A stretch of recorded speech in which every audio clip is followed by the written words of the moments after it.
नमस्कार, जय जोहार साथियों। आप देख रहे हैं छत्तीसगढ़ तक। मैं हूं आपके साथ पूजा शर्मा। 10 जून को हुए बलौदा बाजार में उग्र आंदोलन को लेकर अब लगातार साय सरकार के खिलाफ कांग्रेस आक्रामक होती जा रही है।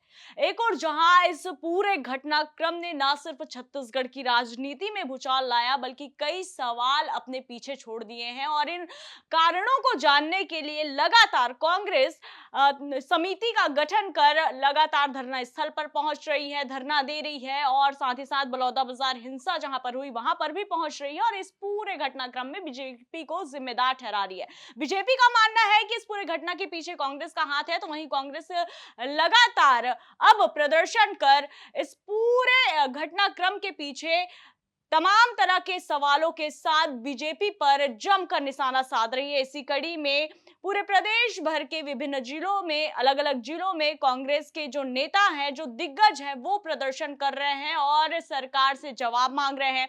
इसी कड़ी में रायपुर में आज बलौदाबाजार जिले में हुए हिंसा को लेकर एक बड़ा आंदोलन किया जा रहा है, जिसमें खुद पूर्व मुख्यमंत्री भूपेश बघेल भी शामिल हुए और इस दौरान उन्होंने छत्तीसगढ़ तक से खास बातचीत की और इस बातचीत में उन्होंने बलौदाबाजार जिले को लेकर कई आक्रामक रवैये के साथ साथ सरकार पर निशाना साधा। सुनिए हमारे सहयोगी से उन्होंने क्या कुछ कहा। बलौदाबाजार की घटना को लेकर के आज रायपुर में एक कांग्रेस कांग्रेस द्वारा विशाल प्रदर्शन किया गया है।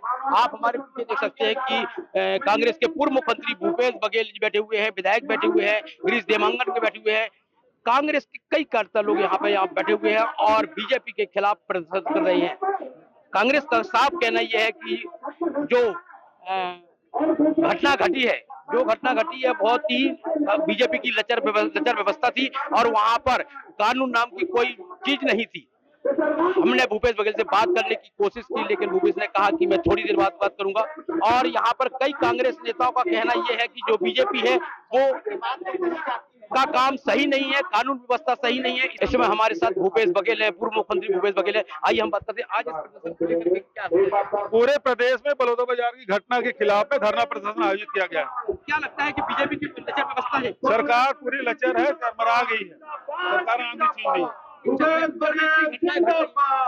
थे भूपेश बघेल, जिनका कहना यह है कि बीजेपी सरकार की लचर व्यवस्था को देखते हुए यह घटना हुई। रायपुर से महेंद्र नामदेव। तो जैसा कि आपने सुना कि भूपेश बघेल लगातार बलौदाबाजार मामले को लेकर ना सिर्फ अपने सोशल मीडिया एक्स पर पोस्ट कर सरकार को घेर रहे हैं बल्कि लॉ एंड ऑर्डर को लेकर भी बीजेपी सरकार जो है वो निशाने पर आ गई है और कांग्रेस के साथ ही साथ अब जेसीसी-जे के जो प्रदेश अध्यक्ष हैं अमित जोगी, उन्होंने भी इस पूरे मामले को लेकर आमरण अनशन करने की बात कही है। 1 जुलाई से वो आमरण अनशन पर बैठेंगे, लेकिन इन तमाम सवालों के बीच अभी भी सतनामी समाज उन कारणों को जानने की कोशिश कर रहा है कि आखिर क्यों। एक तो पहली बात, उनके आस्था के प्रतीक जैत खान को असामाजिक तत्वों की ओर से चोट पहुंचाने की कोशिश की गई और अब इस पूरे उग्र आंदोलन के पीछे पूरी तरह से सतनामी समाज को जिम्मेदार ठहराया जा रहा है। तो कब उन्हें, तो अब इस पूरे मामले में सतनामी समाज को इंतजार है उस फैसले का और उन कारणों का कि किस वजह से आखिर इस तरह से बड़े आंदोलन को आहूत किया गया और उनके ऊपर इस तरह से इस पूरे आंदोलन का ठीकरा फोड़ दिया गया।